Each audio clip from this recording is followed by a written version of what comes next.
बंदी छोड़ सतगुरु रामपाल जी परमेश्वर जी की जय हो।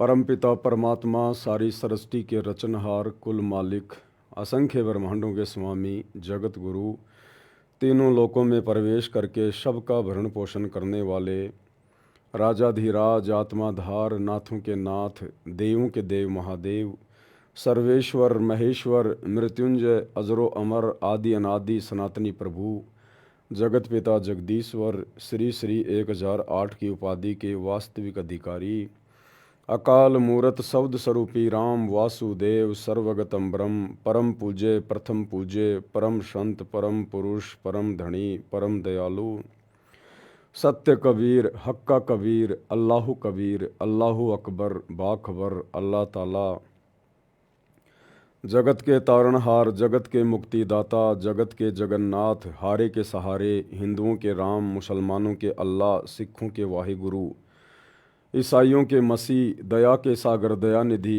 करुणा के सागर करुणानिधि स्वयंभू परिभू संकट मोचन कष्ट हरण मंगल करण दुख भंजन अविगत कबीर निर्विकार निर्विषम परमात्मा अलय अलेख सतगुरु आदि अनादि सतगुरु असली मर्यादा पुरुषोत्तम असली राम असली कृष्ण असली घनश्याम राजाओं के राजा महाराजाओं के महाराजा शहंशाहों के शहंशाह सम्राटों के सम्राट भगवानों के भगवान अल्लाहों के अल्लाह प्रभुओं के प्रभु मसीहाओं के मसीह सच्चे वाहिगुरु बाबाओं के बाबा पीरों के पीर सेठों के सेठ जगत सेठ सावड़सा सेठ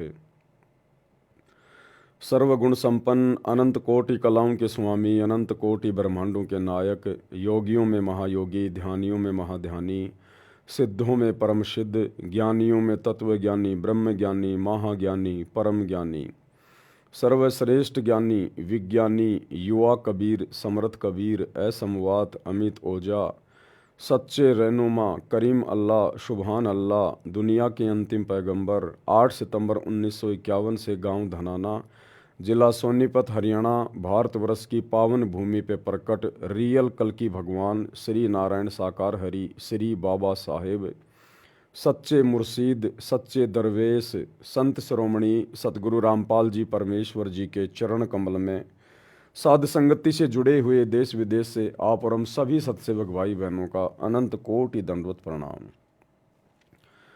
सत्साई भाई और बहनों, दया परमपिता परमेश्वर जी की सारी सृष्टि के सृजनहार पालनकर्ता सबके भरण पोषण करने वाले एकमात्र सच्चे दरवेश सच्चे मुर्शिद अल्लाह कबीर इबादई कबीरा सतगुरु रामपाल जी परमेश्वर जी की, जिनके शुभ आशीर्वाद से विशेष आशीर्वाद से आप और हम सभी सत्सेवक भाई बहन साथ संगति से जुड़कर गुरुदेव के तत्व ज्ञान को आधार बनाकर मोक्ष प्राप्ति के लिए दृढ़ता के साथ हर प्रकार से संघर्ष करते हुए मर्यादाओं को निभाते हुए गुरु को भगवान मानकर ज्ञान को आधार मानकर निरंतर आगे की ओर बढ़ रहे हैं। और भाई और बहनों, हमारा यही संघर्ष हमारा यही प्रयास हमें एक दिन सफल करेगा, क्योंकि हम जो भी कुछ कर रहे हैं जो भी आध्यात्मिक क्रिया कर रहे हैं अपने गुरुदेव भगवान के सत्संग रूपी वचनों में रहकर कर रहे हैं। आप और हम सत्सेवक भाई बहन आज गुरुदेव भगवान की गैर हाजिरी में, जो कि हमारी परीक्षा का समय है, इस परीक्षा के समय में हम उनकी हर प्रकार से सत्संग रूपी हद में रहकर मर्यादा में रहकर हर प्रकार से अपने धर्म कर्म का पालन कर रहे हैं, तो निश्चित तौर पर कामयाबी भी हमें मिलेगी, जीत भी हमारी ही होगी। दूसरी बात भाई और बहनों, जैसा कि बार बार परमात्मा दास के माध्यम से भी बुलवाते हैं और परमेश्वर ने भी आकर संकेतों में बहुत कुछ बता दिया, ज्ञान गंगा पुस्तक में भी संकेतों में बहुत कुछ लिखा हुआ है। आए दिन भविष्य वक्ता भी निरंतर अपनी भविष्यवाणियों के माध्यम से तरह तरह की पुस्तकें दिखा के जो हजारों साल पहले लिखी जा चुकी हैं वर्तमान समय के लिए, वो लोग दिखा रहे हैं कि भाई ये युग परिवर्तन का समय चल रहा है, पूरा विश्व युग परिवर्तन के दौर से गुजर रहा है और जब जब दो युगों की आपस में टक्कर होती है, युग परिवर्तन होता है, तो भयंकर विनाश होता है। और आपने कल देखा होगा सोशल मीडिया पर, थाईलैंड में 7.7 रिएक्टर स्केल का एक बड़ा भूकंप आया। सैकड़ों की संख्या में बहुमंजिला इमारतें जमीन में समा गई। कई हजारों की संख्या में वहां पर लोग मारे गए। तो भाई और बहनों, आने वाले समय में ये हर जगह होगा, हर जगह देखने को मिलेगा। हिंदुस्तान में भगवान आया हुआ है, परमात्मा अल्लाह कबीर कल की भगवान सतगुरु रामपाल जी हिंदुस्तान में आए हुए हैं। इसलिए हिंदुस्तान के लोगों को चेतावनी है, उनको मौका है कि अभी भी जाग जाएं, सुधर जाएं, अपने गुनाहों से तौबा कर लें, बुराइयों को किनारे कर दें, नेक नीति ईमानदारी से जीवन जीना शुरू कर दें। मुट्ठी भर भी समय नहीं बचा है तबाही के लिए, विनाश के लिए। और केवल बुराइयां छोड़ने से, गुनाहों से तौबा करने से बात नहीं बनेगी। साथ में आपने सतगुरु रामपाल जी परमेश्वर जी की शरण में आना पड़ेगा, यदि अपना और अपने परिवार का आने वाले महाविनाश में बचाव चाहते हैं तो। आज बड़े बड़े धर्मगुरु, बड़े बड़े भविष्य वक्ता बैठकर प्रवचन कर रहे हैं कि कल की भगवान आ चुका है, कल की भगवान आ चुका है, वो अपनी लीला कर रहा है, गुप्त रूप में अपना कार्य कर रहा है। अरे तो फिर इतना भी बता दो, अगर तुम इतने विद्वान हो, अगर तुम्हें इतना ही पता चल गया, अगर तुम्हारी दिव्य दृष्टि काम कर रही है, जरा भी तुम्हारे अंदर भक्ति शेष है, तो फिर ये भी बता दो ना, वो कल की भगवान कहाँ बैठा हुआ है, वो कल की भगवान कौन है। जब तुम्हें ये पता चल गया कि वो आ चुका है और अपना कार्य कर रहा है, तो फिर ये बताने में क्यों शर्मा रहे हो कि वो कल की कौन है। बता दो सीधा सीधा, अगर तुम्हारी दिव्य दृष्टि काम कर रही है तो, कि वही हिसार जेल में बैठा है अपने मिशन के तहत और नाम है सतगुरु रामपाल जी, यही है वो कल की भगवान। कोई घोड़े पे बैठ के आने वाला नहीं है कोई कल की, हाथ में तलवार लेके आने वाला नहीं है कोई कल की। वो तो विष्णु का अवतार, वो तो लाखों साल बाद में आएगा, कलयुग के अंत में। वर्तमान में जो कल की है, कलयुग का भगवान, जो कलयुग में सतयुग लेके आएगा, भारत को विश्व गुरु बनाएगा, पाप आत्माओं का खात्मा होगा, सत्यानाश होगा प्राकृतिक आपदाओं में, वो नहीं मारेगा किसी को। जो वर्तमान में कल की आया हुआ है वो संत रूप में है, और संत कभी किसी को दुखी नहीं करते, परेशान नहीं करते, संत कभी चींटी भी नहीं मारता। तो सतगुरु रामपाल जी कोई हाथ में तलवार लेके दुनिया को नहीं काटेंगे, पाप आत्माओं को नहीं मारेंगे, उनके कर्म उन्हें खुद मार डालेंगे। राम किसी को मारे नहीं, मारे तो हत्यारा राम, अपने आप ही मर जाएंगे कर कर खोटे काम। संत अपना ज्ञान देकर दुनिया को संवारते हैं, सुधारते हैं। जो उनकी शिक्षाओं में चलता है, उनके सत्संग सुनता है, उनकी मर्यादाओं में रहता है, उनकी भक्ति करता है, वो स्वतः ही देवता बन जाता है। तो संत भैया अज्ञान के ऊपर अपने ज्ञान रूपी हथियार से प्रहार करता है। संत अज्ञान के ऊपर अपने ज्ञान से, तत्व ज्ञान से विजय प्राप्त करता है। और जो जो आत्माएं उनकी शरण में आ जाएंगी, उनका तो बाढ़ भी बाका नहीं होगा, बाढ़ भी बाका। बाकी भैया पूरा विश्व थर्राएगा, पूरा विश्व थर्राएगा। अब ये भूकंप आ रहे हैं, अभी वैज्ञानिक क्यों नहीं बताते भाई क्यों आ रहे हैं भूकंप, क्या दिक्कत आ गई अब ऐसी। आज से पहले तो नहीं आते थे ये पहले, अब क्यों आ रहे हैं। अब वैज्ञानिक कहेंगे पृथ्वी के अंदर की वो प्लेटें खिसक गई। क्यों खिसक गई भाई, वो प्लेटें क्यों खिसक रही है, क्या दिक्कत आ गई उन प्लेटों को। तो ये तो अपने हीट एंड ट्रायल मेथड के आधार से बातें करते हैं वैज्ञानिक, जितना इनको पता होता है, इससे ज़्यादा नहीं पता इनको अध्यात्म का। अब गुरुदेव भगवान ने बताया कि जब वो शैतान, वो काल, जब उसको भूख लगती है, वो अपने शैतान लोक से, 21वें ब्रह्मांड के अंतिम लोक से, ब्रह्म लोक से वो दहाड़ मारता है, दहाड़। तब तुम्हारी ये तीनों लोक कांप जाते हैं, तीनों लोक। तब ये तुम्हारी ये पृथ्वी कांपती है, इनकी ये प्लेटें कांपती हैं, वैसे नहीं कांपती है प्लेटें।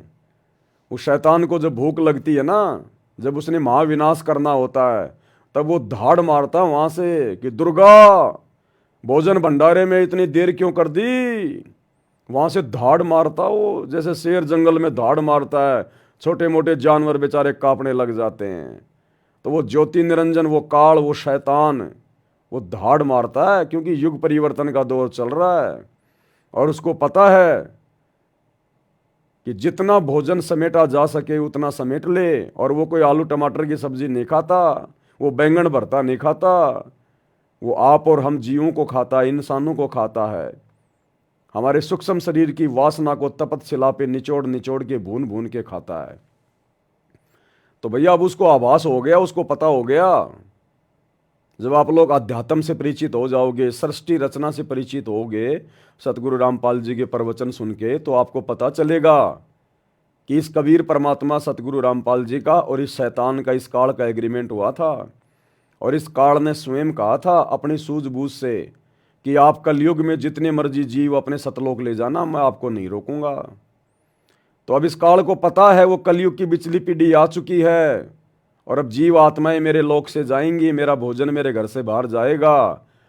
तो भैया वो कोशिश करेगा ज़्यादा से ज़्यादा इंसानों को मारने का, ज़्यादा से ज़्यादा तबाही मचाने का। जिस प्रकार एक किसान अपनी फसल को काट पीट के और अपने खेत में जमा कर लेता है, और जब बादल मंडरा रहे होते हैं, हल्की फुल्की बूंदाबांदी हो रही होती है, तो किसान को चिंता हो जाती है कि बारिश में कहीं मेरी गेहूं की फसल, मेरी सरसों बर्बाद ना हो जाए, मेरी मेहनत साल भर की। वो जितना जल्दी हो सके उसको समेटने का प्रयास करेगा, उसके ऊपर कोई कपड़ा डालेगा, कोई पॉलीथीन डालेगा, कोई तिरपाल डालेगा, या गेहूं निकला हुआ खेत में पड़ा हुआ है खाते में, तो वो कोशिश करेगा उसको ढकने की या फिर उसको बोरियों में भर भर के अपने घर पे ले जाने की। तो इसी प्रकार इस काल का भोजन हम जीव हैं, इंसान, और उसको पता है कि जीवों को ले जाने वाला आ गया है। तो भैया वो समेटने का प्रयास करेगा, हर प्रकार से हर संभव कोशिश करेगा, जगह जगह युद्ध करवाएगा प्रेरणा करके, गृह युद्ध होंगे जगह जगह। और दास ने बहुत पहले कह दिया था मालिक के आशीर्वाद से कि भारत देश में गृह युद्ध का सबसे कारण बनेंगे ये छोटे छोटे दल, ये करणी सेना, हिंदू सेना, बजरंग दल, मुस्लिमों की अपनी सेनाएं, फलाना फलाना सेनाएं, ये छोटे मोटे जो ये बम्ब जो बने हुए हैं ना, ये जाति और धर्म के नाम पे, ये आपस में गृह युद्ध का कारण बनेंगे। और शुरुआत हो चुकी है, आप जी देख ही रहे होंगे। औरंगजेब को लेकर, महाराणा सांगा को लेकर किस प्रकार से ये बवाल हो रहे हैं। महाराष्ट्र में क्या हो रहा है, नागपुर में क्या हो रहा है। हिंदू मुस्लिम बिल्कुल आमने सामने होने की स्थिति में है, क्योंकि हम युग परिवर्तन के दौर से गुजर रहे हैं। 2028, उससे पहले पहले क्या क्या तांडव मचेगा। भारत देश के 16 से ज़्यादा राज्यों में इमरजेंसी ज्ञानगंगा पुस्तक में लिखा हुआ है। सतगुरु रामपाल जी ने यदि किसी भविष्य वक्ता की भविष्यवाणी का समर्थन कर दिया तो समझ लेना वो सतगुरु रामपाल जी के वचन है। और ये अंतर्यामी परमात्मा है, इनसे कुछ भी छुपा हुआ नहीं है आगे का। साध वचन पलटे नहीं, पलट जाए ब्रह्मांड। तो सतगुरु रामपाल जी ने अपनी पुस्तक ज्ञान गंगा में साफ साफ लिखा हुआ है कि 16 से अधिक राज्यों में राष्ट्रपति शासन लागू हो जाएगा। भारत देश में ऐसी भयानक परिस्थितियां पैदा होंगी और विश्व युद्ध, उसके बाद ये अकाल पड़ना, भूकंप आने जगह जगह, अतिवृष्टि अनावृष्टि, महामारियां आएंगी। कोरोना तो केवल एक ट्रेलर था छोटा सा, अभी कोरोना के बाप दादा निकल के आएंगे, बाप दादा। कहाँ जाओगे, क्या खाओगे, सरकार नहीं देगी, ये सरकार नहीं देने वाली भैया। कोरोना में किसको दिया, कितना दिया, तुम्हें घर से बाहर भी नहीं निकलने दिया। ये हाल होगा आने वाले समय में। अब पता चलेगा कि भक्ति क्या है और भगवान क्या है। उन बकवाद करने वालों को अब पता चलेगा कि भक्ति क्या होती है, कल की भगवान कौन है, कहाँ है, तब पता चलेगा।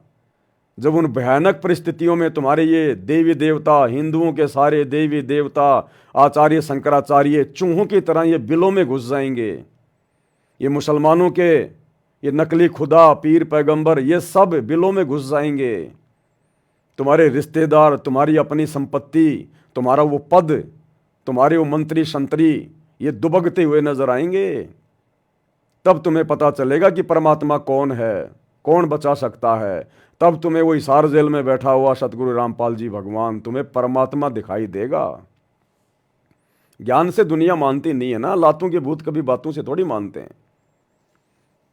इसलिए ये देश विदेश में जो घटनाएं हो रही है ना, ये प्राकृतिक घटनाएं, जैसे थाईलैंड में भूकंप आ गया अभी, ये पूर्व चेतावनी है हम भारतवासियों के लिए कि कम से कम तुम तो जाग जाओ, तुम तो पहचान लो अपने बाप को, अपने परवरदिगार को। सत्संग सुनने में क्या जाता है, झटके थोड़ी लग रहे हैं। सारा दिन मोबाइल में बकवाद भी तो देखते हो दिन रात। सत्संग सुनने में तुम्हें जोर आता है, तुम्हें दिक्कत आ रही है। आने वाले समय में पता चलेगा तुम्हें। वो फिल्में, अश्लील गाने, शराब पार्टी, खाना पीना, पिकनिक, वो तुम्हारे कुछ काम नहीं आएगा। तो ये पूर्व चेतावनी है भाई। आने वाले 3 से 4 वर्षों में क्या होने वाला है किसी को आइडिया भी नहीं है, आइडिया भी। भविष्य के बारे में कोई राजनेता नहीं जानता का, ये नकली साधु संत नहीं जानते। भविष्य के बारे में भगवान बताता है, और भगवान ने, सतगुरु रामपाल जी ने सब कुछ बताया हुआ है।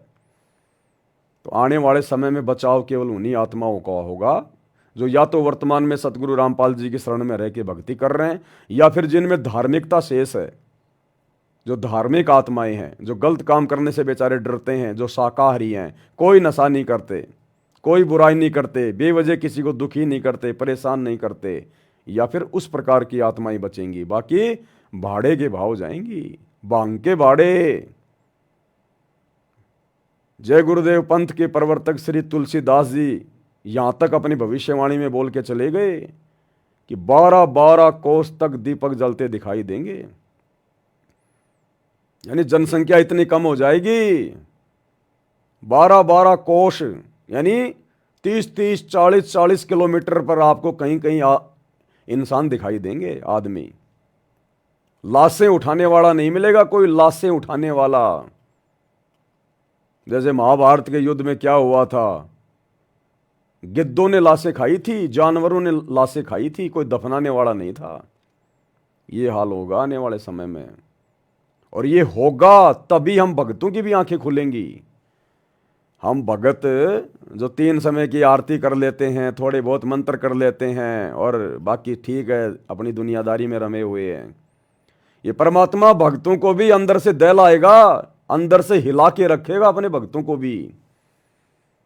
जब तक हमें अंदर से ही आभास नहीं होगा ना कि ये कितना गंदा लोक है, हम जिस काल के लोक में रह रहे हैं ये कितना गंदा है, तो ये परिस्थितियां हमारी आंखों के सामने जब होंगी, घटती हुई नजर आएंगी, तब हम भक्तों की आत्मा दहल जाएगी, ये मन पापी सहम जाएगा कि वास्तव में ये तो गंदा लोक है। अभी तक तो केवल हम सुन रहे हैं, अभी तक तो गुरुजी सुना रहे हैं और हम सुन रहे हैं।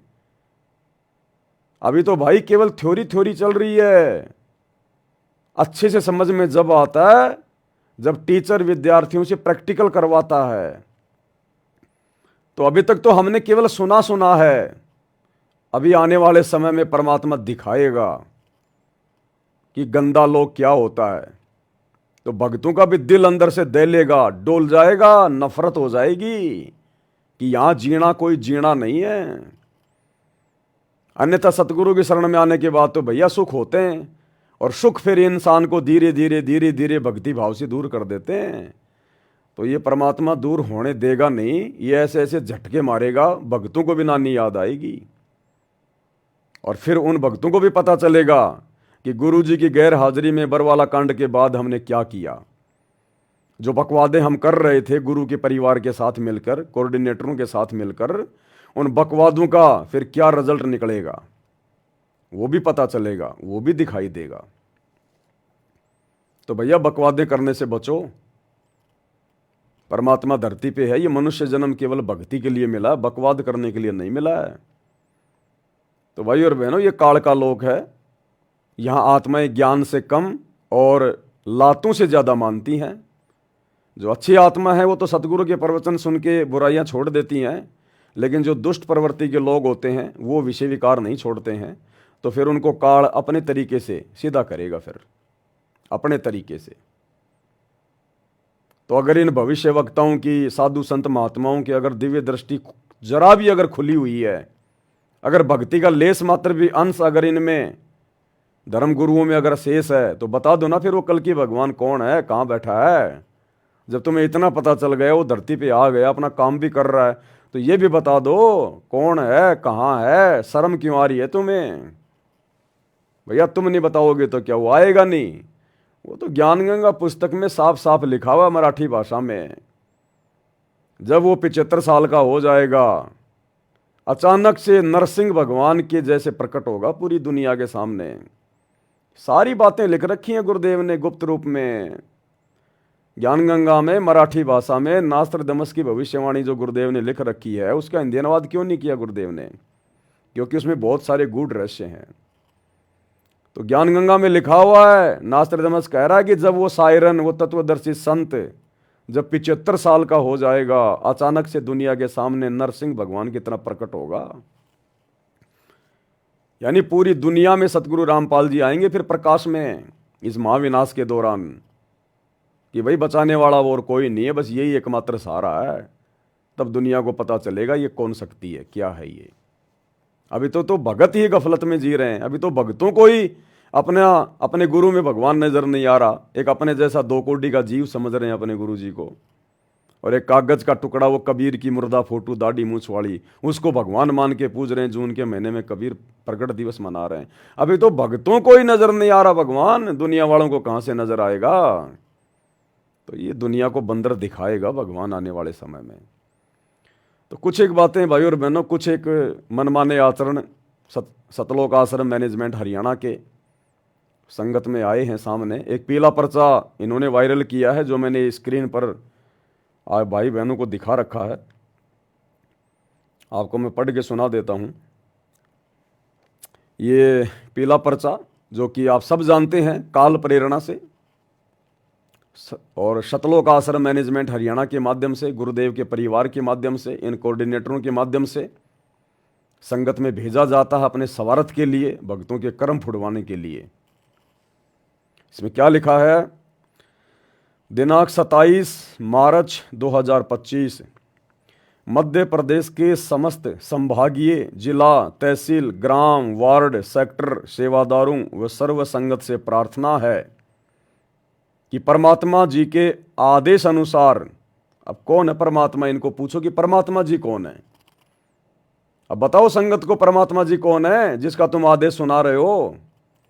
हाँ हाँ, हमारे गुरुजी, हमारे गुरुजी। तो जून के महीने में फिर वो नकली दाढ़ी मूछ वाला कौन है फिर, जिसका तुम प्रकट दिवस मना रहे हो परमात्मा जी मान के? फिर वो कौन है? अरे 2 परमात्मा है क्या धरती पे? अरे भगवान भी 2 होते हैं क्या? परमात्मा जी के आदेश आए हैं। जब संगत को ठगना होता है, लूटना होता है, तो गुरुजी को परमात्मा बना देते हैं। ये परमात्मा जी के आदेश अनुसार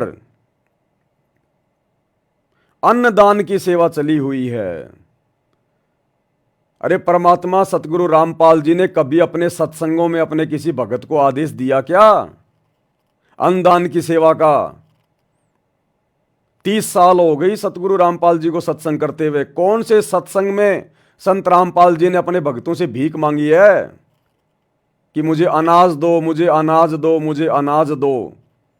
अरे तीनों लोकों में प्रवेश करके सबका भरण पोषण करने वाला ये परमात्मा, 21 ब्रह्मांड, इस ज्योति निरंजन को भीख में देने वाला परमात्मा सतगुरु रामपाल, क्या ये अपने भक्तों से ये भीख मांगेगा क्या? अन्नदान की सेवा चली हुई है, अन्नदान की सेवा चली हुई है। इनके रहमो करम से तो पूरी दुनिया अन्न खा रही है। अन्नदान की सेवा चली हुई है। जो भी भगत आत्माएं अन्नदान की सेवा करना चाहते हैं, वे अपने तहसील सेवादार, जिला सेवादार, नामदान केंद्र या आश्रम में जाकर अन्नदान की सेवा कर सकते हैं। ये मनमाने आचरण है, ये मनमाना आदेश है। ये सतगुरु रामपाल जी का कोई आदेश नहीं है ऐसा अन्नदान करने का। और ना इन्होंने कभी 30 साल में, बता दो किसी भी सत्संग में, परम संत कभी छुप के आदेश नहीं देता, पीठ पीछे आदेश नहीं देता। परम संत ने जो भी आदेश देना होता है सामूहिक, सार्वजनिक तौर पर अपने प्रवचनों में देता है, अपने सत्संगों में देता है। बता दो कौन से सत्संग में गुरुदेव भगवान ने कहा कि मेरे को गेहूं दो, जौ दो, जवार दो, बाजरा दो, अन्नदान की सेवा करो।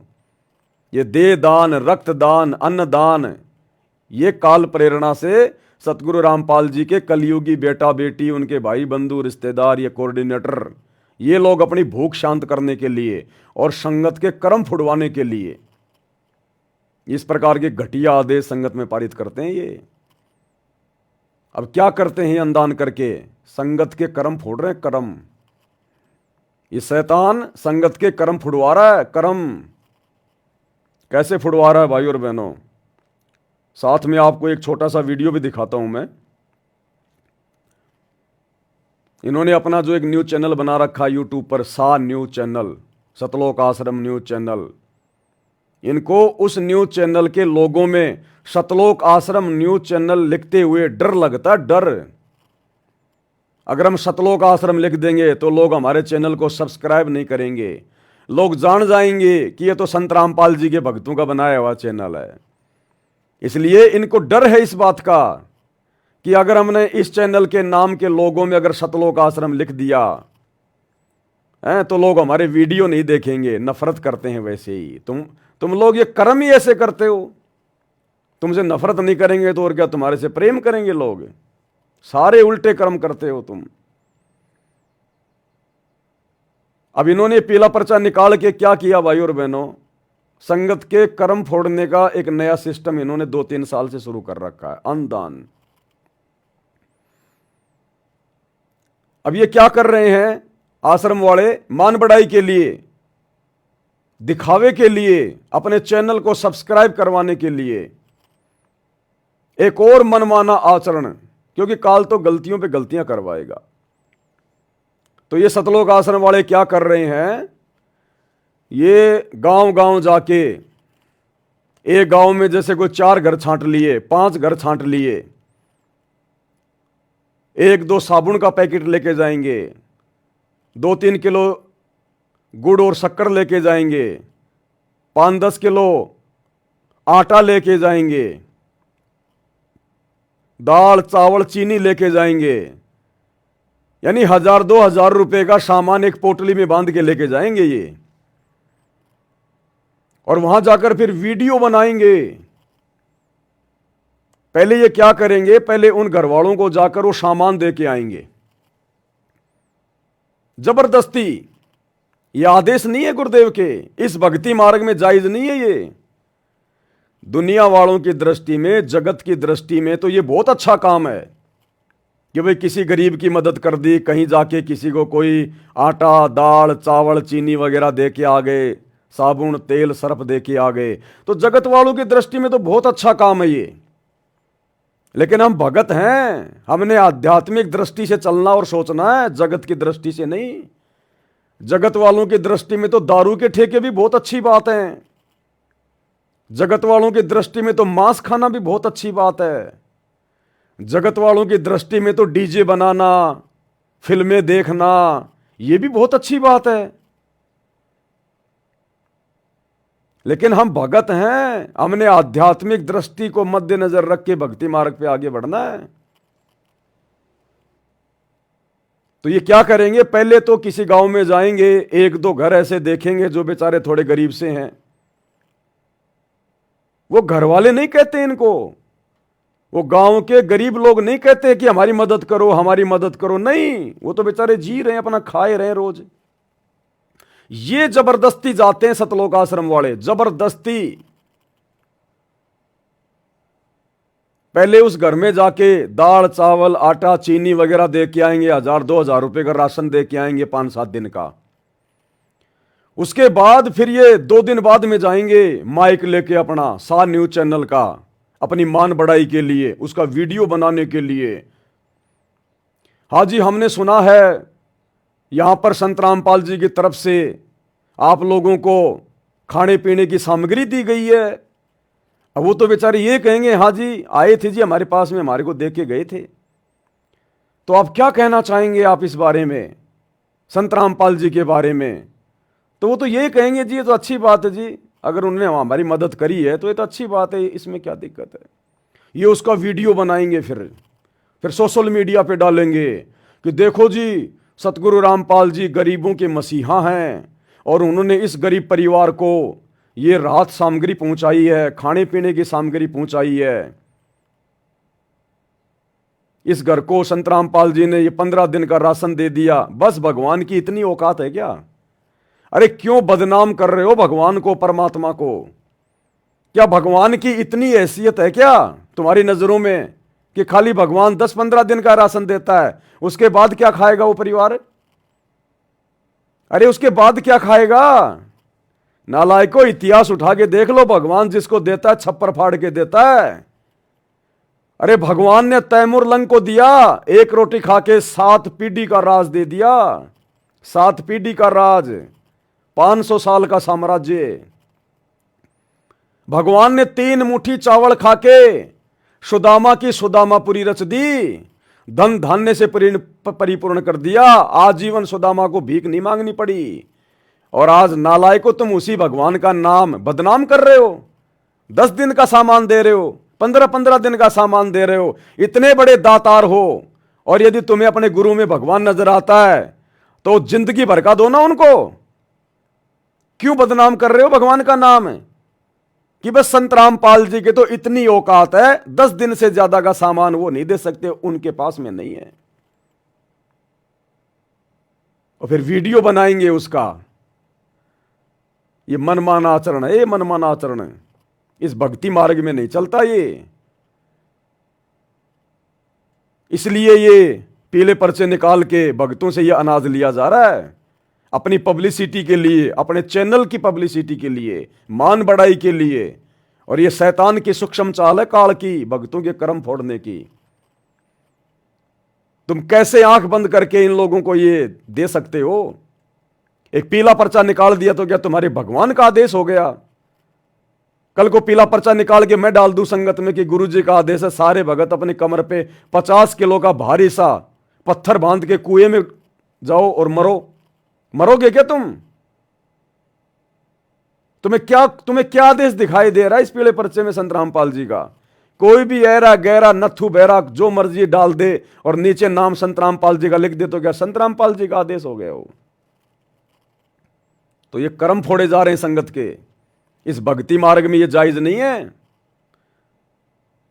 गुरुदेव भगवान ने क्या बताया हमें कि भगत ने केवल वही धर्म करना है, केवल वहीं पर दान पुण्य करना है जो आपका गुरु आपको सत्संगों में आदेश दे। तो धर्म करने की विधि, दान पुण्य करने की विधि, यथार्थ विधि, शास्त्र अनुकूल विधि, सूक्ष्म वेद के अनुसार हमें सतगुरु रामपाल जी भगवान ने बताई हुई है। 10वां अंश गुरु को दीजिए और जीवन जन्म सफल कर लीजिए। अगर हमने धर्म करना है, दान करना है, अपने गुरुदेव भगवान के हाथों में हमने 10वें अंश का पैसा देना है। अपनी नेक कमाई का 10% अपने गुरु को, गुरु के बेटे को नहीं। गुरु का बेटा सुपात्र नहीं होता, गुरु की बेटी सुपात्र नहीं होती, कोई भगत सुपात्र नहीं होता। वाणी क्या कह रही है? 10वां अंश गुरु को दीजिए, ना कि गुरु के परिवार को दीजिए, ना कि किसी कोऑर्डिनेटर को दीजिए। आंख बंद करके भक्ति मार्ग पर चलने से सफलता नहीं मिलेगी। गुरु का नाम लेके तुम्हें कोई कुछ भी बोल देगा और तुम वैसा ही कर लोगे। काल फिर ऐसे तुम्हारे कर्म फुड़वाएगा, तुम्हारे दान का दुरुपयोग करवाएगा। इन्हीं कुपात्रों को, गुरुजी के कलयुगी परिवार को तुम लोगों ने आंख बंद करके ज्योति पाठ और दान का पैसा दिया बरवाला कांड के बाद। तो इन्हीं कुपात्रों ने वो पैसा धनाना गांव में बैडमिंटन का स्टेडियम बनवाकर गुरुजी की मर्यादाओं के विरुद्ध, गुरु मना करता है कि भगत ने कोई खेल नहीं खेलना, सहयोग भी नहीं करना, और उसी गुरु की मर्यादाओं के खिलाफ तुम भक्तों के ज्योति पाठ और दान के पैसे से इन्होंने करोड़ों रुपये का बैडमिंटन का स्टेडियम बना दिया अपने स्वार्थ के लिए। फोड़ दिए कर्म। गुरुजी ने कहा कि आन उपासना में हमने कोई सहयोग नहीं करना। गुरु के इस कुपात्र परिवार ने अयोध्या में जाके श्री राम मंदिर में जो पुजारी आ रहे थे उनके लिए भंडारा लगा दिया, वहां पर आन उपासना में सहयोग कर दिया। फोड़ दिए तुम्हारे कर्म। हरियाणा की जाट धर्मशाला गोहाना में इन्होंने 1 करोड़ रुपए का 5वां वो फ्लोर बनवा दिया। फोड़ दिए तुम्हारे कर्म। जाट आरक्षण में करोड़ों रुपया तुम्हारे ज्योति पाठ और दान का इन्होंने चंदे के रूप में देकर तुम्हारे कर्म फोड़ दिए। आनंदपाल जैसे गैंगस्टर की, गुंडे की सीबीआई जांच का समर्थन करके और 5 लाख रुपया अजमेर के राजस्थान की रैली में नगद देके तुम्हारे कर्म फोड़ दिए। ये कर्म फोड़े जा रहे हैं तुम्हारे कर्म। और अभी 2 दिन पहले हरियाणा के झज्जर में डीगल की गौशाला में 12 लाख रुपए नगद दे दिए इन्होंने। टोटल गुरुजी की मर्यादाओं और विधान के खिलाफ कार्य। और गुरुदेव ने मना कर रखा है इस प्रकार से जा जाके धर्म करना, किसी को भोजन भंडारा देना। गुरुदेव ने हमें जो गाइडलाइन दी है हमें उसी अनुसार चलना पड़ेगा।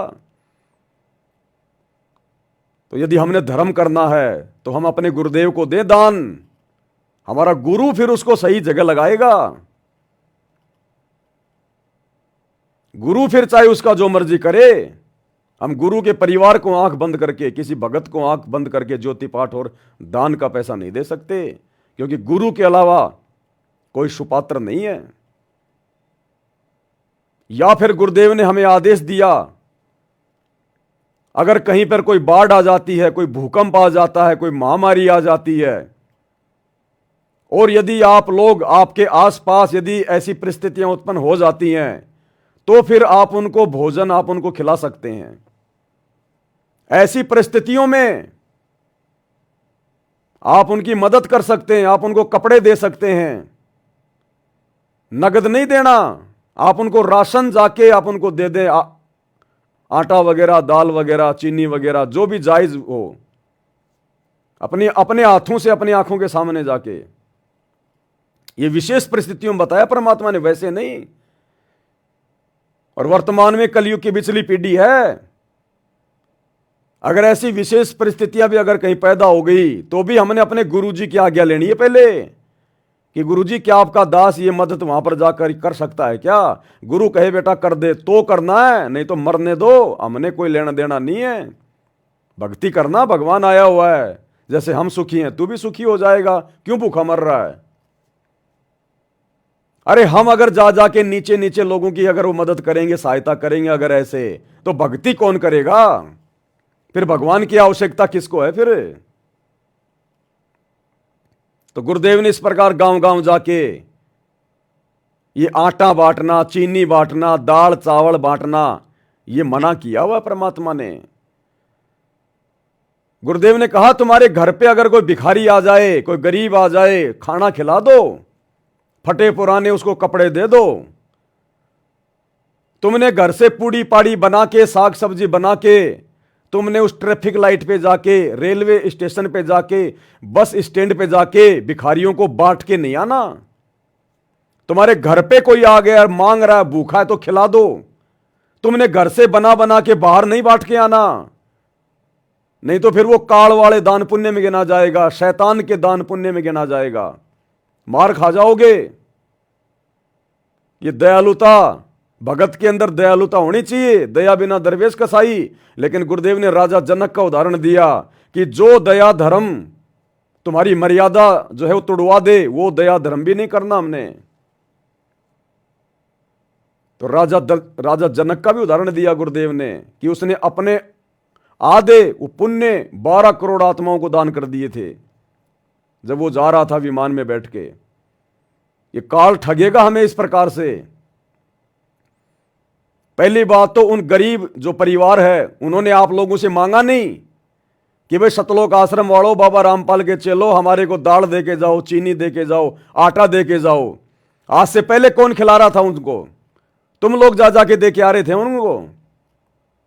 अरे तुमने गांव में जाके देखा, और ये सारे के सारे भिखारी तुम्हारे को हरियाणा में क्यों दिखाई दे रहे हैं भाई?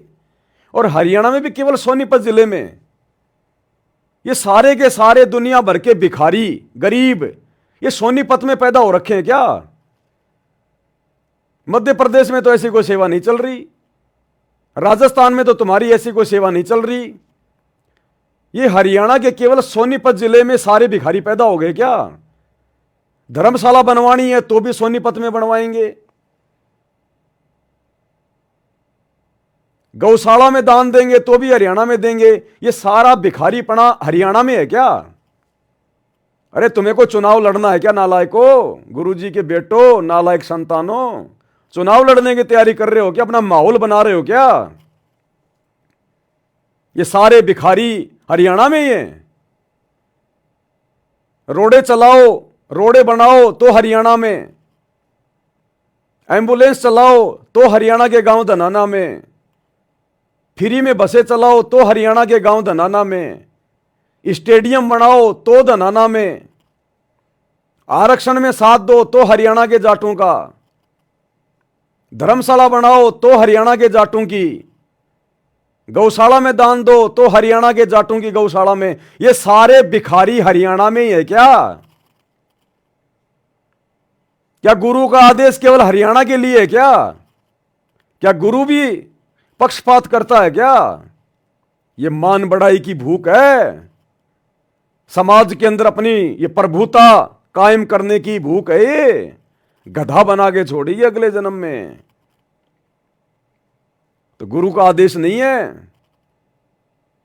तुम जो ये दाल, आटा, चावल, चीनी 1000-2000 रुपए का बांध के एक पोटली में जो गांव गांव में जाके दे रहे हो ना, ये तुम्हारे कर्म फोड़ेगी। तुम्हारे ऊपर भार चढ़ रहा, भार जबरदस्ती का। तुमसे कोई भीख नहीं मांग रहा, तुम जबरदस्ती जाके दे रहे हो। और गुरुदेव ने जबरदस्ती जाकर देकर ये मना किया है। तभी तो गुरुदेव ने कहा कि भिखारी तुम्हारे घर पे आ जाए तो खाना खिला दो। भिखारियों को जा जाके नहीं खिलाना खाना। तो तुम्हारे से कोई मांगने थोड़ी आ रहा है कि हमारे घर में राशन नहीं है, आटा नहीं है, हम भूखे मर रहे हैं। तुम जा जाके काल प्रेरणा से, केवल मान बढ़ाई के लिए। यह आदेश नहीं है गुरुदेव के। भक्ति कर रहे हो, ड्रामेबाजी कर रहे हो तुम कितनों का पेट भरोगे? हिंदुस्तान में 50% भिखारी है। किसका पेट भरोगे तुम जाके? अगर इतने दयालु हो, अगर भगवान की तरफ से ये सेवा चल रही है, तो भगवान को काली ये मतलब हरियाणा में भिखारी नजर आ रहे हैं क्या? दूसरे राज्यों में, दूसरे देशों में भिखारी नहीं है? अगर भगवान ने सेवा चला रखी है तो क्या विदेशों में जो भिखारी हैं भगवान के बच्चे नहीं हैं? इजराइल में हमास के अंदर गांव के गांव खाली हो गए, शहर के शहर खाली हो गए, बेचारे भूखे मर रहे हैं। जब इजराइल ने हमला किया तो आज भी वहां पर वो भुखमरी बनी हुई है। जाओ ना उधर, अरे जाओ ना, भगवान के घर में तो कोई कमी है ही नहीं। तो जाओ ना वहां पर, उन मुसलमानों की मदद करो जाके, बेचारों की जो भूखे मर रहे हैं। और गरीब और भिखारियों की अगर ये मदद करने का तुम्हें अगर इतना ही शौक है तो दिल्ली में जाओ ना, झुग्गी झोपड़ियों में, बंबई में जाओ ना, कई कई किलोमीटर लंबी वहां पे आपको झुग्गी झोपड़ियां मिलेंगी। जाओ बांटो वहां पर। ये ड्रामेबाजी है, ड्रामेबाजी। ये हरियाणा में केवल अपना माहौल बनाया जा रहा है। माहौल, ये माहौल तुम्हें ले डूबेगा। भक्ति करने के लिए समय दिया परमात्मा ने, बकवाद करने के लिए नहीं दिया। और जो नालायक भगत ज्ञान को आधार ना बनाकर इस प्रकार के घटिया पीले पर्चों को अपने गुरुजी का आदेश मानकर जो इनको सहयोग कर रहे हैं, पाप के भागी बन रहे हैं। तुमने तो दे दिया इनको अनाज, किसी ने 2 बोरी, किसी ने 5 बोरी। अब तुम्हें क्या पता तुम्हारे अनाज को ये बेचेंगे नालायक, ये बेचेंगे तुम्हारे अनाज को, और ना जाने कहां कहां लगाएंगे ये। और मान लो इन लोगों ने जाकर वहां पर वो तेल की बोतल दे दी, साबुन के पैकेट दे दिए, तुम तो दे के आ गए जबरदस्ती, और वो क्या पता उसको दुकान वाले को जाके बेच देगी। अगर वो 20 रुपए का साबुन है, उसको तो अगर उसके 10 रुपए मिल जाएंगे, 5 रुपए मिल जाएंगे, तो भी वो ले लेगी और तुरंत वहां से वो सुरती खरीदेगी, जर्दा खरीदेगी। वो तेल की बोतल भले मार्केट में वो 60 रुपए की आती है, अगर उसको 20 रुपए भी मिल जाएंगे दुकानदार से, वो तो ले लेगी, वो तो बीड़ी खरीद लेगी। फिर क्या करोगे? किसके कर्म फूटे? ये मनमाना आचरण है, मनमाना आचरण है। अगर किसी को इतनी भूख है, अगर इतना वो गरीब है, तो भगवान से नाम लेके भक्ति करे। ज्ञान समझाओ, जा जाके ज्ञान समझाओ। भिखारियों को और ज्यादा भिखारी बनने का मौका मत दो। और अगर इतने बड़े दातार हो तो बनाओ फिर उनके मकान बेचारों के। अरे मकान बनाओ फिर उनके और भर दो उनके घरों में सामान 10-20 साल का। इतने बड़े अगर तुम दातार हो तो भिखारी हो, तुम तो खुद भिखारी हो। संगत से भीख मांग मांग के संत रामपाल जी के नाम की आड़ में तुम तो खुद भीख मांग मांग के अपना पेट पाल रहे हो, संगत के कर्म फोड़ रहे हो। तुम भिखारी दूसरों को कैसे तुम जो है मतलब भिखारी पने से बाहर निकाल दोगे? तुम्हारे से बड़ा भिखारी तो कोई दुनिया में नहीं है, जो बेचारी नादान संगत को ठग रहे हैं अपने गुरु जी के नाम की आड़ में हर प्रकार से।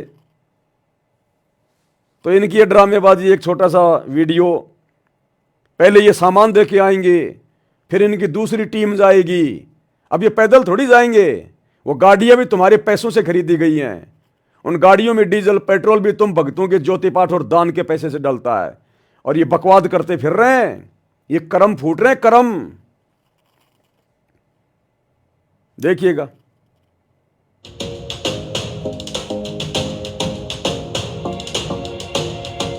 संत ना होते धरती पर तो जड़ मरता संसार। गजब संत हैं संत रामपाल जी महाराज। उनकी सेवाओं की कवरिंग करने का सौभाग्य भी प्राप्त होता है तो आत्मा गदगद हो जाती है। खुद जेल में बैठे हैं और यहाँ कोई भूखा ना सोए, गरीबों के लिए खाद्य सामग्री, गरीबों के लिए भोजन का प्रबंध करने में उनको चिंता है हर किसी की कि सब सुखी रहें। महान है संत रामपाल जी महाराज। आज उसी कवरिंग के दौरान हम एक और ऐसे घर में पहुंचे हैं जहां उनको आवश्यकता है भोजन की। इनके पहले बताओ जी क्यों है इनको? इनका जी पहला एक पार्ट टूटा था, इसके 2 ऑपरेशन करवा लिए। अरे ठीक नहीं हुआ, चल नहीं पा रहा है एकदम। कैसे टूटा इनका पाँव? यो जी एक्सीडेंट में टूटा है, बिहारी रिक्शा पलट गया था तो हाथ टूटे हैं जो। मतलब पहले पाँव टूट गया, काम करने के नहीं रहे, उसके बाद 6-7 साल हो गए। 6-7 साल तक पाँव टूट रहा है? हाँ जी 6-7 साल तक टूट रहा है। और फिर ये हाथ टूट गया? हाँ ये भी एक दिन तो ऊपर हो जाएगा जी। 23 तारीख को टूटा था ये। तो इनके कितने बालक हैं, कौन कौन है घर में? घर में जी मामा जी जुकर एक लड़का है, एक मैं हूँ, एक यो है, बहू जा रही है जी। 2 लड़की है मेरे पे। लड़की शादीशुदा है, लड़का भी शादीशुदा है। शादीशुदा है पर वो घर में सही ना तो के शादीशुदा का सुख होया? केस कर रही है वो। हाँ तो फिर इसे के शादीशुदा को आगे दोनों का घर पे गिर रहा है? हाँ जी घर पे गिरे रहा है जी सर। 30 साल रहा हमारा। अच्छा तो इब डॉक्टर का फोन आया, 2,06,000 रुपये मांगे ऑपरेशन के। कितने लियावा जी इतने? तो घर में खान पीने की दिक्कत थी तो संत रामपाल जी महाराज वाले शिष्य आए थे, उन्होंने कुछ खान पीने का सामान भेजा, बताओ? हाँ जी भेजा है जी। एक बार दिखाओ हमने भी। और देखो बहुत बड़ी बात है क्योंकि उन्हें चिंता है इस बात की कि वह भूखा के भोजन का जो है प्रबंध करने लग रहे हैं। आटा है, चावल है, साबुन, तेल और दाल और हल्दी, नून, मिर्च, कुल मिला के भोजन है, खाने का सामग्री है। तो आप क्या कहना चाहोगे महाराज जी बारे में?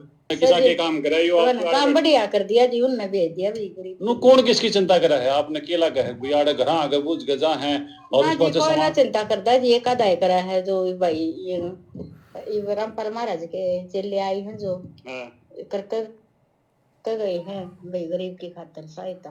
कहने का मतलब भाई और बहनों, ये परिवार कह रहा कि हमने मांगा नहीं, हमने हाथ नहीं फैलाए। रामपाल जी महाराज के चेले आए थे और वो जबरदस्ती देके गए। इसका पति जिसकी टांग टूट गई एक्सीडेंट में, और ये क्या करी है ये बहन कि 7 साल हो गई एक्सीडेंट को, 7 साल से खाट में पड़ा है। अब इन गधों को कोई समझ आए, सतलोक आश्रम वालों को, जो तुम इनको 10-12 दिन का ये राशन देके आ गए। अरे 7 साल से कौन खिला रहा था उस परिवार को? तुम खिला रहे थे क्या? और 10-12 दिन के बाद जब तुम्हारे द्वारा दिया गया राशन समाप्त होगा फिर कौन खिलाएगा? गधों क्यों अपने कर्म फोड़ रहे हो? ये जबरदस्ती की मदद है, ये जबरदस्ती की मदद है। उन्होंने मांगी नहीं मदद।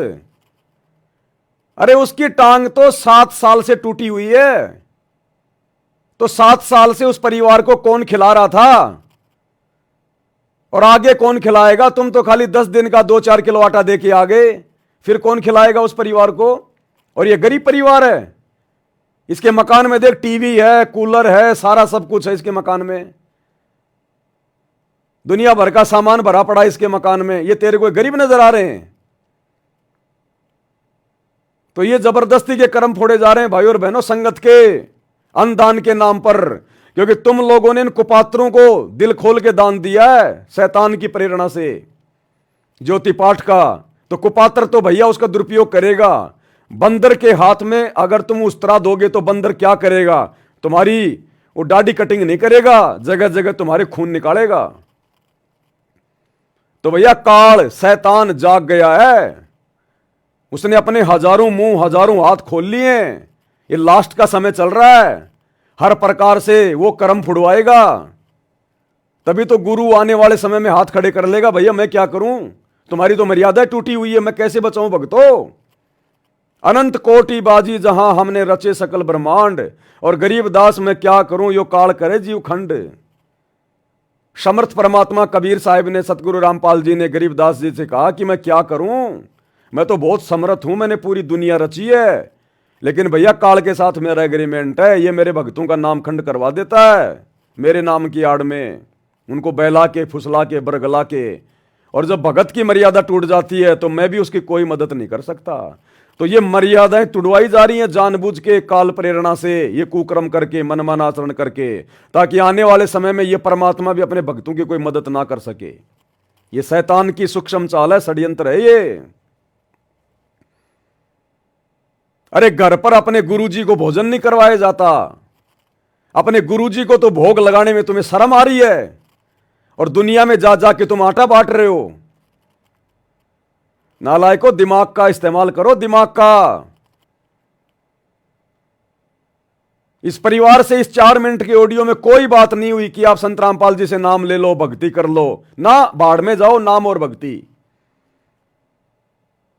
पहले आटा पटक के आ गए 2-4 किलो, बाद में वो वीडियो बनाने जा रहे हैं। मान बढ़ाई की भूख है क्या? अरे भगवान तो कहते हैं कि दातार वो है, दातार वो है जो एक हाथ से दान करे, दूसरे हाथ को मालूम भी ना पड़े। और परमात्मा कहते हैं अगर आपने दान धर्म करके अगर ये कह दिया कि मैंने दे दिया, तेरा सब कुछ हो गया बराबर।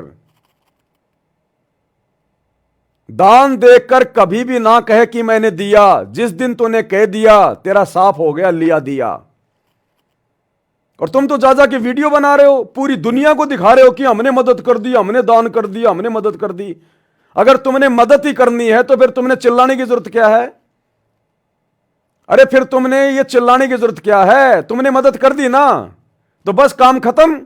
दुनिया को दिखाने की क्या जरूरत है तुमने? इसको कहते हैं मान बढ़ाई, पब्लिसिटी की भूख। यह है काल प्रेरणा। सतगुरु रामपाल जी ने आपके लिए मदद पहुंचाई है। सतगुरु रामपाल जी मान बढ़ाई का भूखा है क्या? पब्लिसिटी का भूखा है क्या? यह सतगुरु रामपाल जी पूरी दुनिया को खिला रहा है, उसके बदले वो मान बढ़ाई नहीं चाहता, अपने नाम की महिमा नहीं चाहता। तुम चाहते हो अपने न्यूज चैनल की महिमा, अपनी महिमा। तो भाई और बहनों, टोटल ये काल का षड्यंत्र है, भयंकर तरीके से हम भक्तों को फंसाया जा रहा है। अगर आंख खुल जाए समय रहते तो ठीक है भाई, नहीं तो दुर्गति होगी, दुर्गति। ये काल ऐसे ऐसे वो कर्म करवाएगा। लोगों के नजरों में तो बड़ा अच्छा काम है ये लोगों की नजरों में है। लोगों की नजरों में तो दारू के ठेके खोलना भी अच्छा काम है। लोगों की नजरों में तो मांस खाना भी अच्छा काम है। जो मांस खाता है उससे जाके पूछो कि मांस खाना अच्छा काम है कि नहीं है, वो बोलेगा बहुत अच्छी बात है, क्या दिक्कत है, ये दुनिया भर के जानवर घूम रहे हैं, ये क्या काम आएंगे, क्यों बनाए भगवान ने।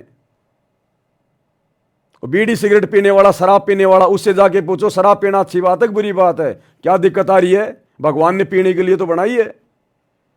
तो दुनिया की नजरों में तो ये काम ठीक है जो तुम कर रहे हो, लेकिन आध्यात्मिक दृष्टि से, भक्ति की नजर में ये काम हमारे कर्म फोड़ने वाला है, क्योंकि गुरु के भक्ति विधान में इस प्रकार जबरदस्ती का दान धर्म नहीं लिखा हुआ कहीं।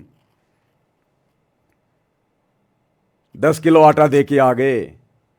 7 साल से कह रही है मेरे पति की टांग जो है टूटी पड़ी है।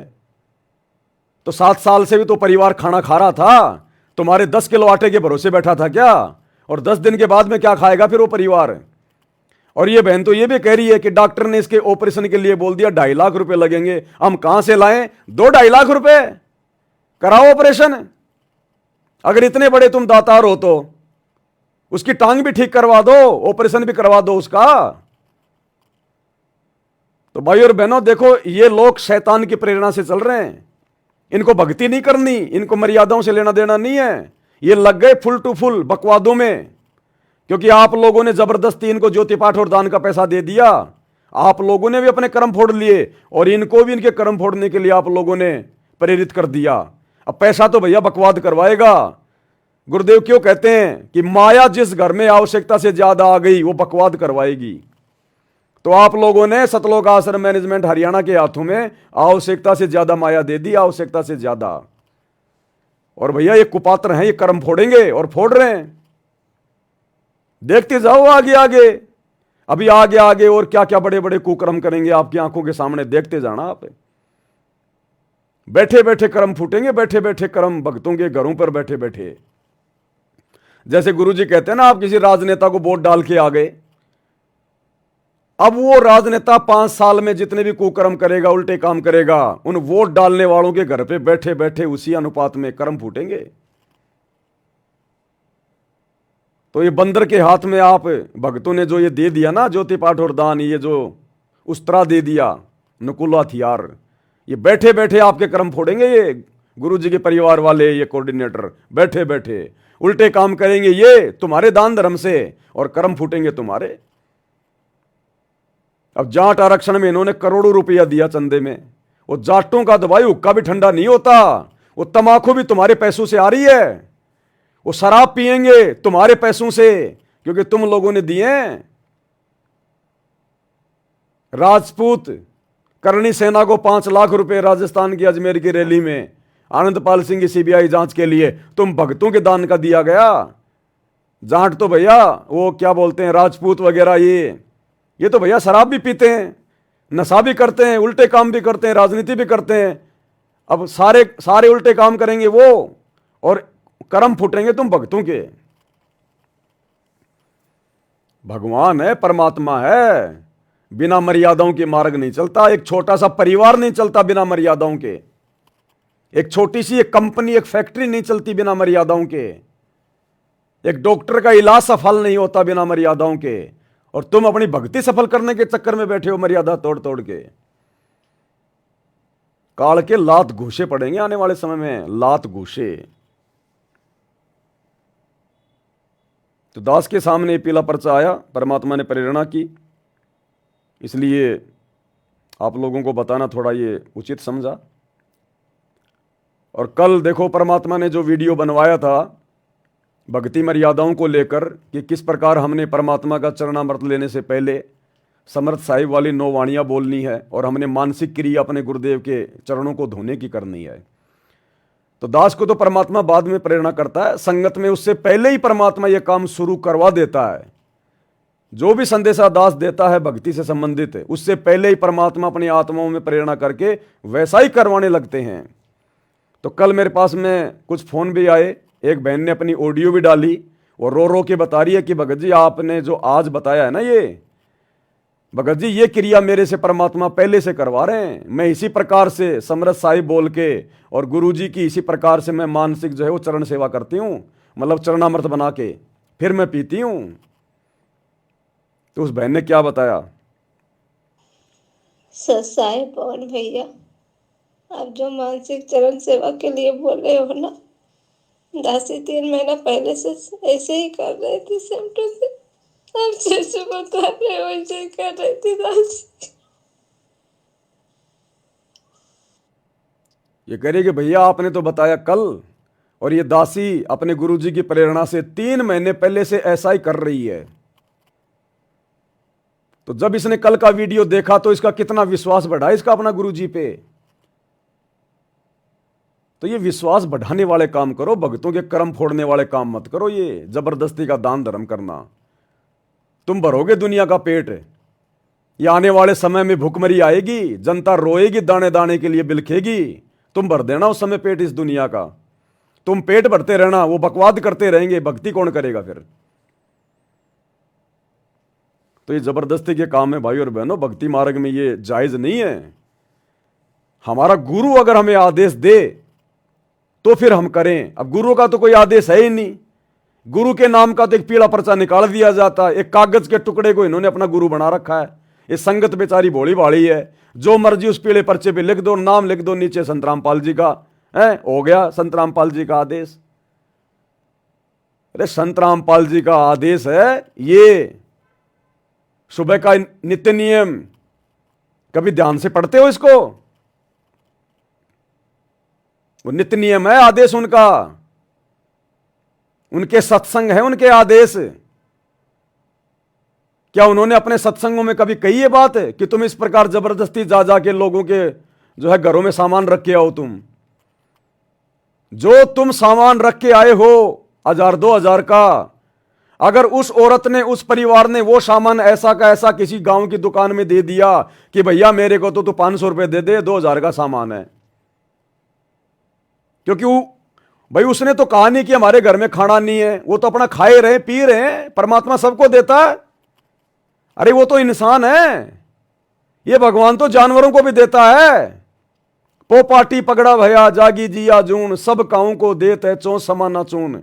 जब ये वो भगवान की वाणी है कि वो भगवान सबको देता है, तो तुम जबरदस्ती के ठेकेदार क्यों बन रहे हो उनको जा जाके? भरो फिर इन जानवरों का पेट। चलो वो तो इंसान है, उसके आदमी का पैर टूट गया, वो औरत तो धंधा कर सकती है। अरे दुनिया भर के जानवर बेचारे ये क्या खाएंगे? देखते हैं तुम कितने बड़े दातार हो, खिलाओ दुनिया भर के जानवरों को जा जाके, भरो। अरे जंगल में जाओ, हाथी का पेट भरो, खिलाओ जानवरों को, इन खागड़ों को, तुम्हारी धोती गीली हो जाएगी। दातार बन रहे हैं, अपनी भक्ति तो की नहीं जाती।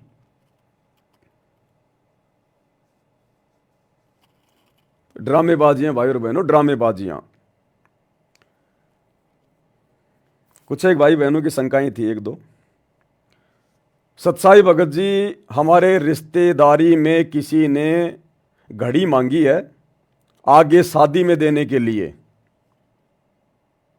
क्या हम कैंटीन से दिलवा सकते हैं उसको?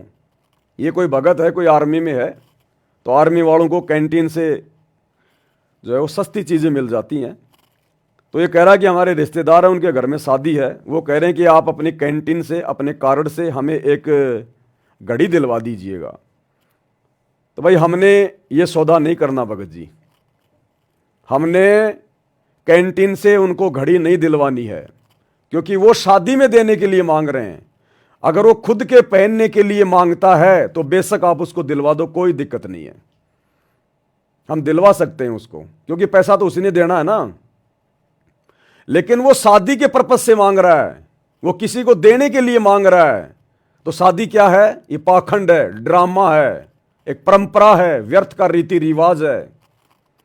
वो तो जगत के हिसाब से शादी करेगा। भाई भगतों ने तो कोई घड़ी वड़ी देने की आवश्यकता पड़ती नहीं है, भगत तो अपना सिंपल तरीके से अपना रमेणी करते हैं। अब जगत वालों को हमने उन परंपराओं में सहयोग नहीं करना बिल्कुल भी, किसी भी प्रकार का, तो चाहे रिश्तेदार हो चाहे अड़ोसी पड़ोसी हो, आपने कोई भी वस्तु अपनी कैंटीन से, अपने कार्ड से बिल्कुल नहीं दिलवानी है। कोई भी सामान खरीदवाने में आपने कोई सहयोग नहीं करना है, अन्यथा उस शादी में, उस पाखंड में, उस परंपरा में आपका भी सहयोग माना जाएगा। तो ये गलती हम भगत भाई बहनों ने बिल्कुल भी नहीं करनी है, बिल्कुल भी। हाँ, यदि आपकी दुकान है, आपकी यदि घड़ी की दुकान है, और आपसे फिर भले चाहे कोई शादी के लिए लेने आओ, चाहे कोई मरने वाले के लिए लाओ, उसमें हमें कोई दिक्कत नहीं है, क्योंकि हमारा काम तो बेचने का है, क्योंकि वो हमारी रोजी रोटी, वो हमारा धंधा है। लेकिन आपकी घड़ी की दुकान नहीं है, इसलिए आपने जाकर सहयोग नहीं करना उस चीज को खरीदवाने में, आपने कोई सहयोग नहीं करना। अब जैसे आपका रिश्तेदार आपके घर पे आ जाए और कहेगी जी मैं दारू की बोतल लाया हूं, एक पानी का जग दे दो, तो आपने वो दारू की बोतल के साथ में शराब पीने के लिए आपने पानी दे के सहयोग नहीं करना। अब यदि आपकी कोई दुकान है और आप दुकान में पानी बेचते हो, छाछ बेचते हो, और फिर यदि कोई कहे कि भैया पानी की बोतल देना, हम तो शराब पी रहे हैं, तो भैया ले जा, हमें कोई मतलब नहीं है, हमारा तो काम है बेचने का। अब चाहे तू किसी देवता पे चढ़ा, चाहे तू उस शराब में डाल के पी, क्योंकि वो आपका धंधा है, वो आपकी दुकान है, वहां पे आप दोषी नहीं बनोगे।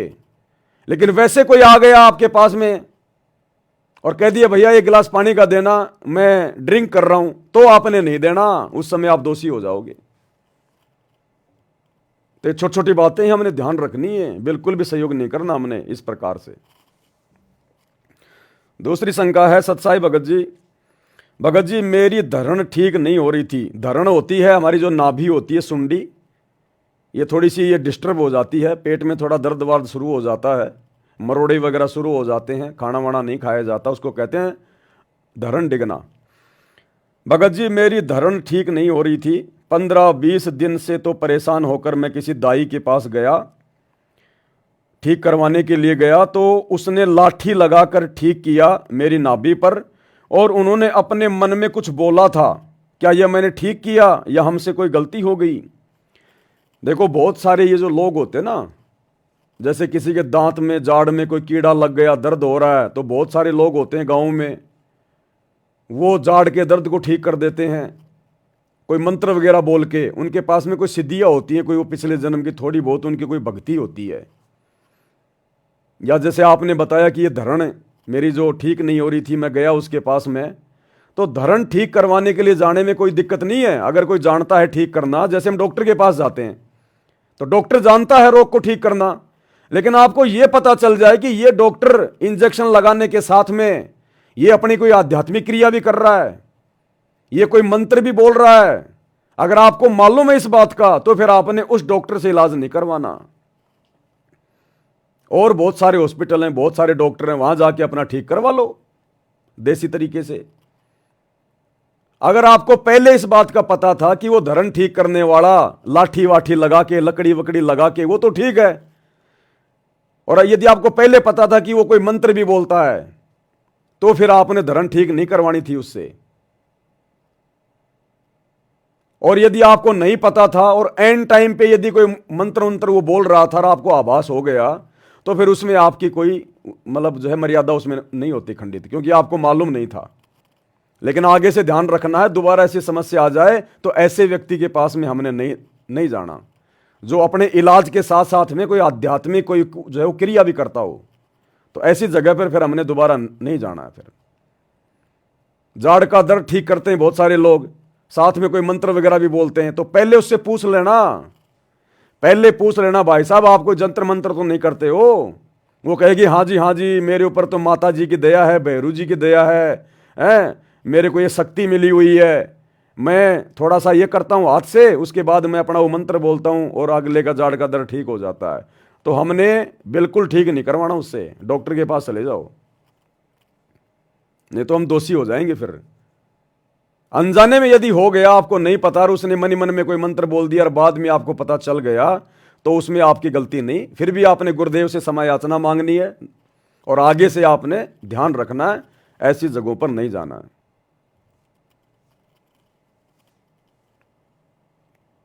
तो ये एक दो बातें थी भाई और बहनों।